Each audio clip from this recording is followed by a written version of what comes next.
If Jordan Love has to take the reins in 2023, is he ready? How much progress has he really made? How much did we actually learn from that game in Philadelphia? How much has he impressed his teammates and his coaches? Tyler Dunne wrote about this for Go Long. He joins me on the show today to talk about the future of the quarterback position in Green Bay. You are Locked On Packers, your daily Green Bay Packers podcast. Part of the Locked On Podcast Network, your team every day.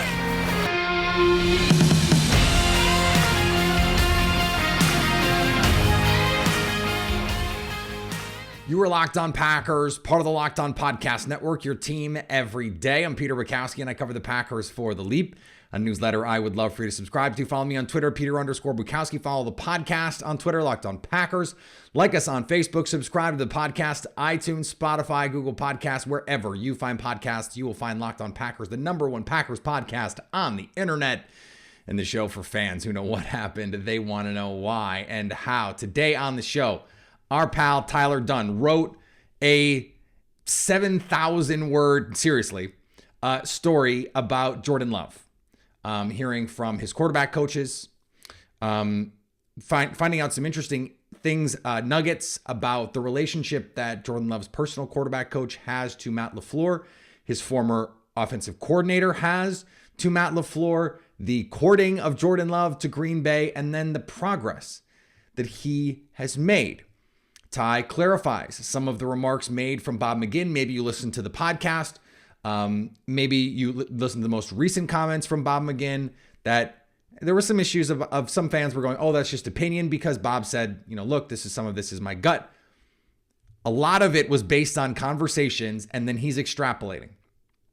They had a second podcast in which Bob clarified and then talked to more people, and that left Bob McGinn even more resolute that this is over, that the Packers and Aaron Rodgers are going to part ways. So understand that that's where he's coming from. This has been sort of the hill that Ty has died on over the last couple of years.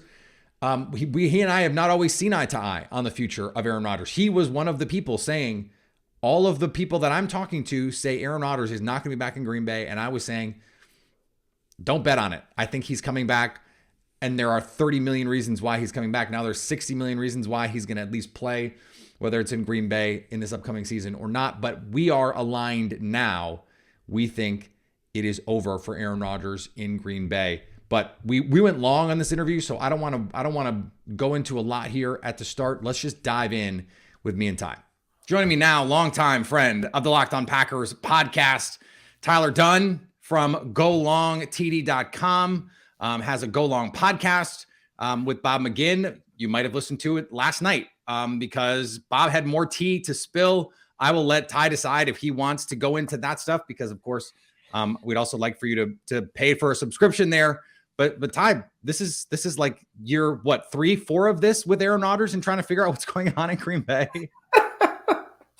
Round and round we go. That's right. It's it really is a flashback to everything that happened, whatever it was, 15 years prior with Brett Favre and Aaron Rodgers. It's kind of eerie and spooky how similar this divorce, whatever you want to call it, separation, ripping the Band-Aid off, is to that on so many levels that we're going to get into. But yeah, it feels a little more real this time. A lot more real, actually. It would just sort of be wonderful if he went to the Jets. Like if that were the move, and it's actually Brett Favre 2.0, the exact same, mechanisms there. That would just be terrific. I actually want to go back because I mentioned this recently on one of my shows, because we get Bob's first notebook dump, if we want to call it that. And then we get this Tom Silverstein report that Brian Gutekunst has told people in the league, I think it's time to move on. And I had people push back like, oh, this is all happening when Aaron is in darkness and he can't defend himself.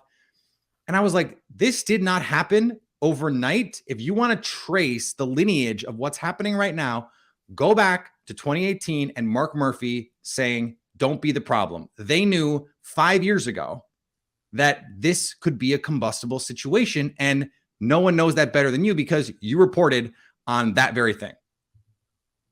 Yeah, and I think that you have to almost view Aaron Rodgers and the Green Bay Packers in terms of, all right, forever, for the longest time, all drama has always been worth it because he's so talented. I mean, he's a 4-time MVP. He is a first ballot Hall of Famer. I do disagree with Bob. He didn't say he wasn't, but he said, it should be a conversation. Look, he's really, really good. One of the best ever. He'll get streets named after him, statues, all of that stuff. And there's always been all of this other theatrical, dramatic baggage that comes along with Aaron Rodgers. It's not exactly breaking news to say that. I mean, it's always kind of been there. It's been ramped up the last couple seasons with I'm sure you dissected the ayahuasca side effects. I told Joe Rogan what do you mean? That's in my tea. With plants and fungi. Oh yeah. All that stuff. He may or may not be with a witch. Remember, that was a thing last year. A lot going on. But you always put up with it because he's so good. But what made him so good, if we're getting to the nitty gritty, it's that telepathic connection with a Jordy Nelson, a Randall Cobb, a Devontae Adams, tens upon tens upon tens of thousands of reps. You see the same thing out there. You're freelancing, you're freestyling. And Matt LaFleur, to his credit, he came in with his offense. He let Aaron do his thing at the line of scrimmage for the most part. I mean, and he did. Now you remove that receiver from the equation. You draft 3 wide receivers. You don't show up for OTAs. You kind of blow off the offseason. At 39, that's a little dangerous to do as well, physically, athletically. His legs just weren't the same this year. He couldn't just escape, those 3-4 rushers in his face. Yeah. You almost kind of expected that to happen, right? At peak Aaron Rodgers, there's a pass rusher in his face. That's a good thing. Anytime someone got him on the first try, it was surprising, right? You expected him to evade that first guy every time. And he didn't do what Patrick Mahomes did, bringing his receivers down to Fort Worth, Texas. Hey, let's give you a crash course on this Andy Reid Chiefs offense. There wasn't any of that. So it took a long time for the passing game to get going. He's older. And Bob made some good points on our latest podcast. It's up. He believes his arm is still really, really good. Just doesn't see and feel the same. And what makes him so special, in my opinion, is that connection there with those receivers. It's going to be a long time before you can recreate that. Jordan Love is a direct reflection of everything Matt LaFleur wants to do offensively. He was in touch with Steve Calhoun throughout the offseason, throughout the last 3 off seasons. He's literally doing the drills that he wants his head coach to do all offseason long. He's there at OTAs. Those lines have crossed, and any of the drama, any of the extra stuff that Aaron Rodgers might bring, it's just not worth it because he isn't this extraterrestrial quarterback anymore. And that's okay. I mean, this side of Tom Brady, it happens to everybody. Right. Everybody. So there's only one Tom Brady, there's only one LeBron James. Right. It's similar too, because it looks like Rodgers doesn't want to get hit in a lot of the same ways that Tom Brady doesn't want to get hit. And so he's sort of stuck between, I used to be this preternatural field pocket guy who could escape and had the athleticism to escape. Brady never had that. So it all had to be timing. And so we saw 2 years ago and the year before that, when he won the Super Bowl, the ball is out now and I'm throwing it down the field. I'm trusting my guys. This last year, it was like there's no way either one of these guys wanted to get hit. You just can't operate like that in the NFL. Watch Patrick Mahomes, watch Joe Burrow, watch Justin Herbert, watch Jalen Hurts. They are not afraid to stand in there and take a shot. That leads us, Ty, to Jordan Love, because he is, you go back to the tape at Utah State, not afraid to hang in there and make a throw and take it in the chest. You did a news story at Go Long where you talked to players that Jordan Love has played with. You talked to Steve Calhoun, his personal quarterback's coach. What did you set out to learn before we get to what you learned? What did you set out to learn? Down there in Phoenix, where I saw you down there, so that was great to see you in person, Pete. But Charles Woodson was there, and I thought that he made a really interesting comment. He said, like when Aaron Rodgers was a backup and Brett Favre was the starter, the players knew. Offensive players, defensive players, they kind of knew what everybody on the outside didn't. And I know there was the Dallas game where Aaron Rodgers looked really, really good. Yeah. But he was kind of hot and cold in the exhibition games. Once the season starts, media, you don't see any 11 on 11. You just see guys stretch, and that's about it. But they knew that Aaron Rodgers was ready to start. And you can't say enough about Ted Thompson, the balls he had to move on from Brett Favre. I mean, 13-3, hosting the NFC Championship game, one pass away. He clearly can still play.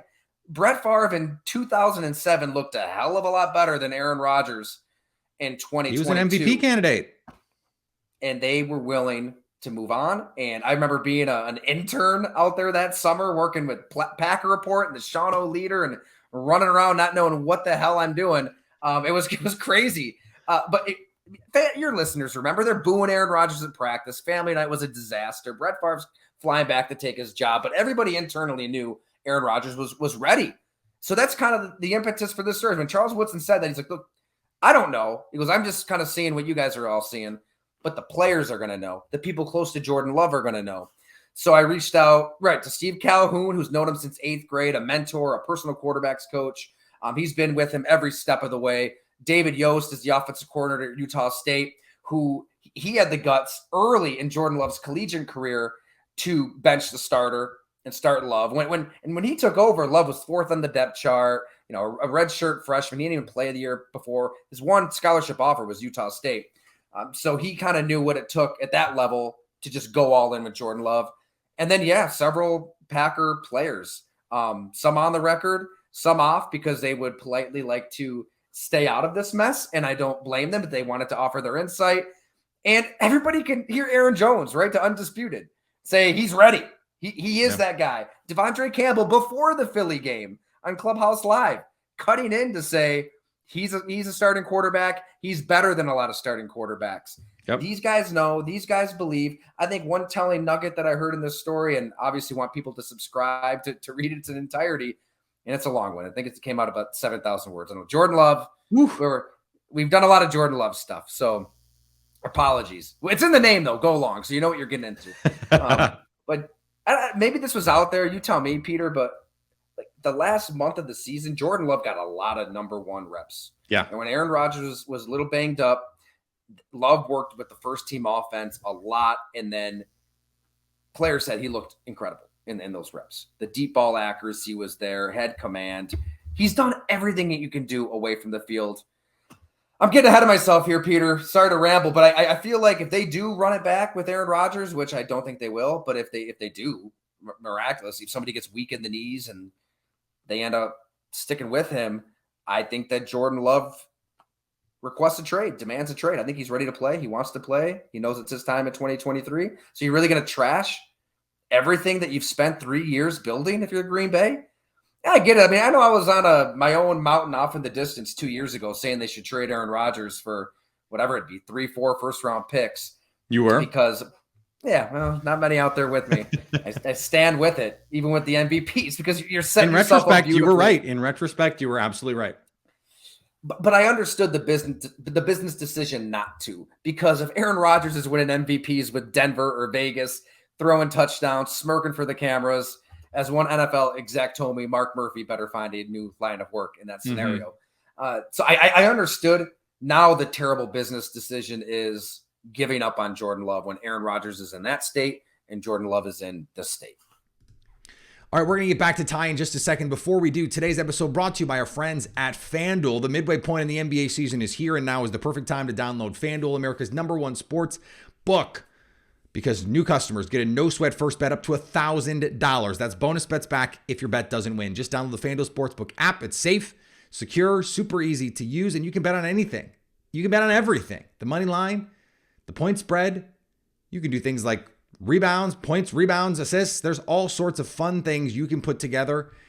Just because this is an NFL show, and I get it, but a lot of my listeners, me, I'm an NBA fan, and the NBA is actually really fun to bet on. I love to bet on NBA futures, and FanDuel.com lets you do that wherever you want. It's great. And now you can do it risk-free. No sweat first bet up to $1,000 in bonus bets when you go to FanDuel.com/lockedon. That's FanDuel.com/lockedon to learn more. Make every moment more with FanDuel, official sports betting partner of the NBA. I want to give you your flowers on this because you actually came on my show in 2020, I think, and said, this was an inspired decision by the Green Bay Packers to draft Jordan Love. And you wrote that at the time, that while everyone else is going to be struggling to find that next guy, the Packers drafted him and gave him and are giving him an opportunity to develop. And they may well walk into, even if it's not 3 straight Hall of Fame quarterbacks, by the time Jordan Love is ready to play, there's a good chance he's really good. They bet on the upside of Jordan Love. And now we're starting to see that come to fruition. So you were the earliest that I can remember on, hey, this is actually a great idea. And I think Jordan Love can be really good. This was based on conversations that you had. And I bring up this point all the time. You reported this, that no one did more work on Jordan Love than the Packers in the pre-draft process. And that included Matt LaFleur making phone calls in the fall of 2019 before he's really even seen Aaron Rodgers play, right? So the idea that Jordan Love fell into their lap. No. They wanted Jordan Love. Matt LaFleur wanted Jordan Love. Brian Gutekunst wanted Jordan Love. They have, to your point on investment, a huge investment in Jordan Love. And I think if you're Brian Gutekunst, you want to see what you have. I think aside from the business part of it, I want to see Jordan Love if I'm Brian Gutekunst. 100%.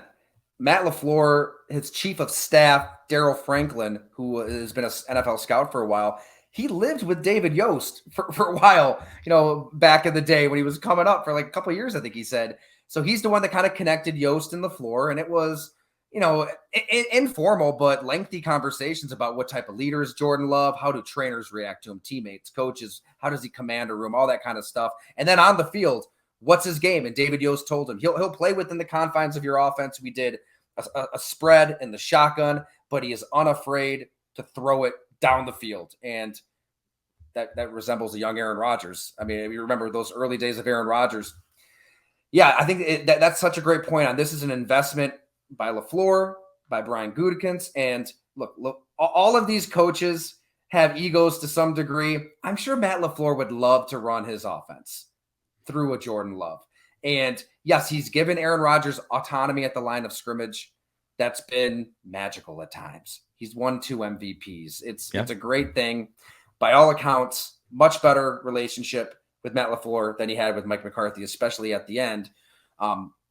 I do think that LaFleur would like to run his offense, though, and I think it's telling when a young receiver told me for this story, look, it's easier to talk to Jordan Love about the offense.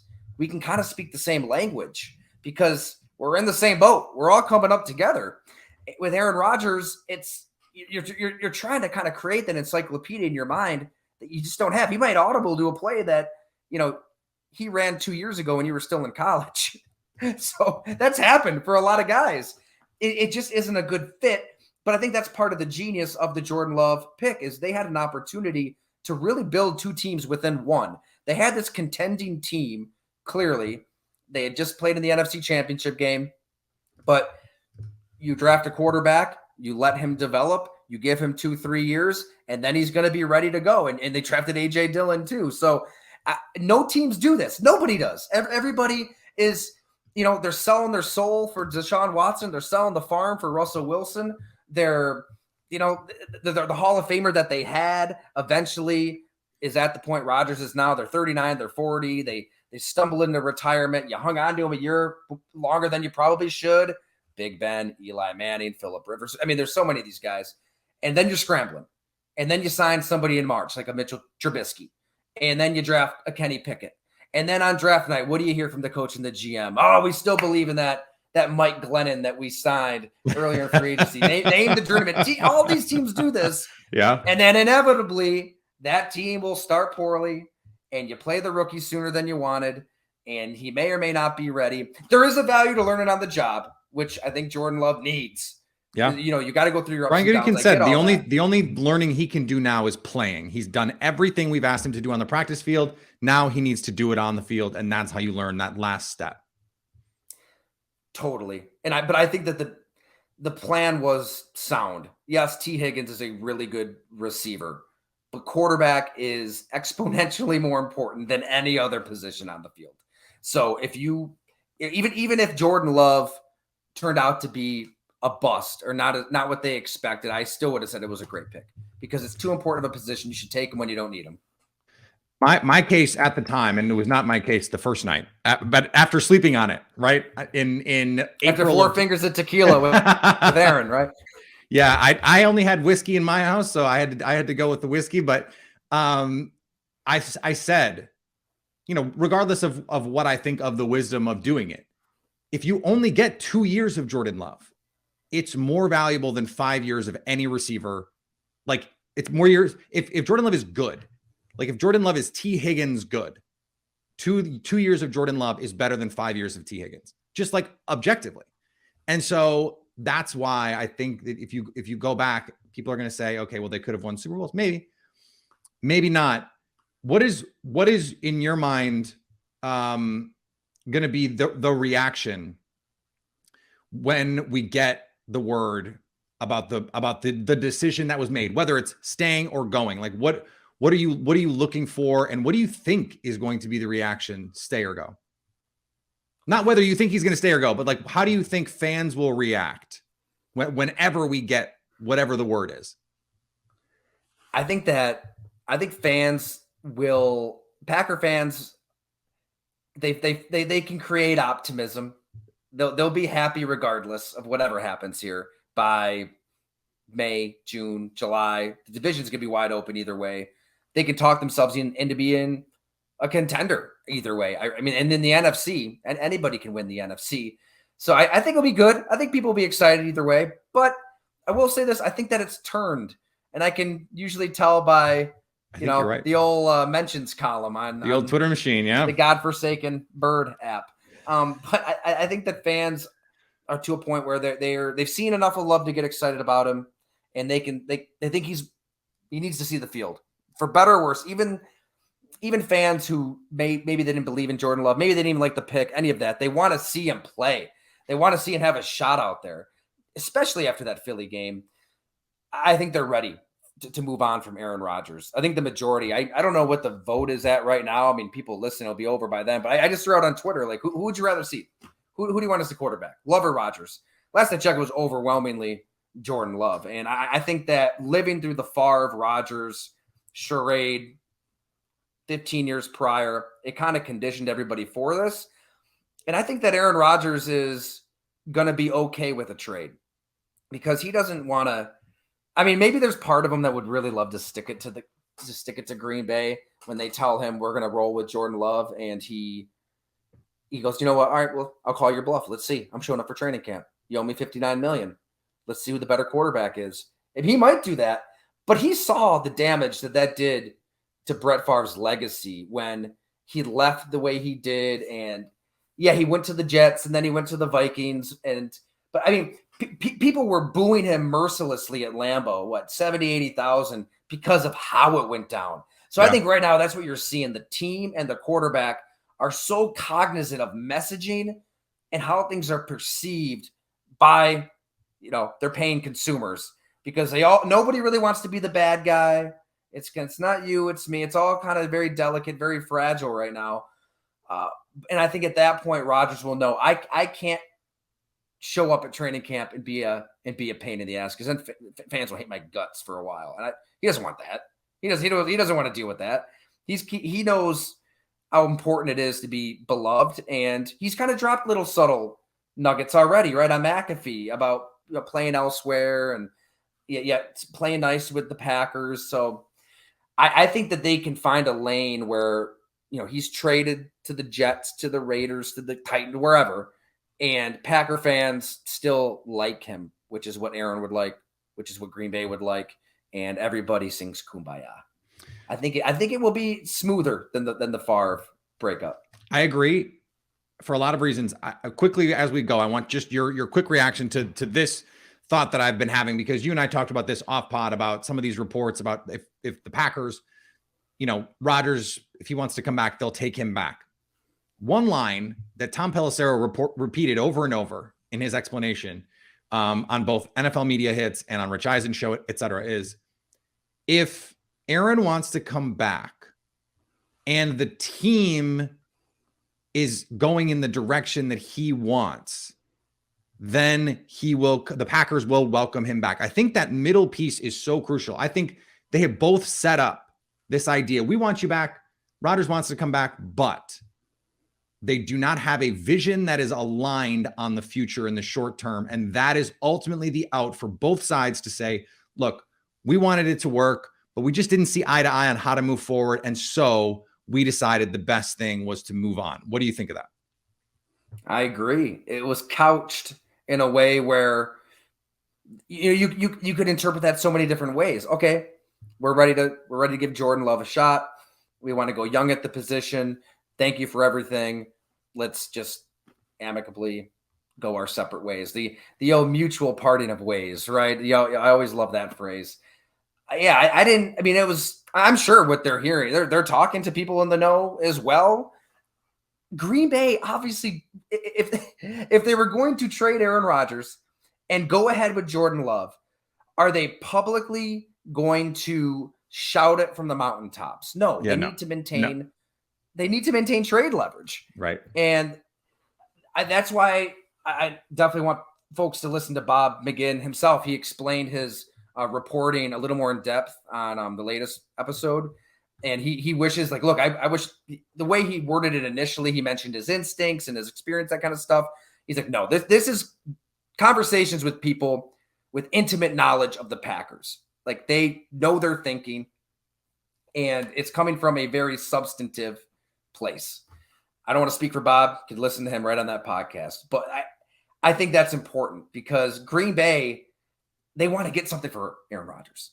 Right? They don't want to be stuck with a third rounder or second round. They want to get as much as possible, which is going to make this NFL Combine very interesting as well when they're at the podium and they have to answer this stuff. I mean, they're not going to stand up there and say how much they dislike the way he's acted privately, publicly, any of that. Like they want to play nice. They want to get something for him. But know this, they are ready to start Jordan Love. They love his potential. As Bob said, Bob's like, I personally don't know about him. Ty, I know you like him a lot more than me. He's like, this is just what they think. Logic, everything tells you that this is the direction it's going. Bob said himself, people can change. They can get weak in the knees. They can have second thoughts. Yeah. Maybe somebody with a voice at the top interjects and changes others' opinions. This whole situation has been fluid. I mean, 2 years ago, all of us were hearing the same thing. He's done. He's never playing for them again. So yes, things could change, but right now that's where it is. They're ready to start Love, and they're done with Aaron Rodgers.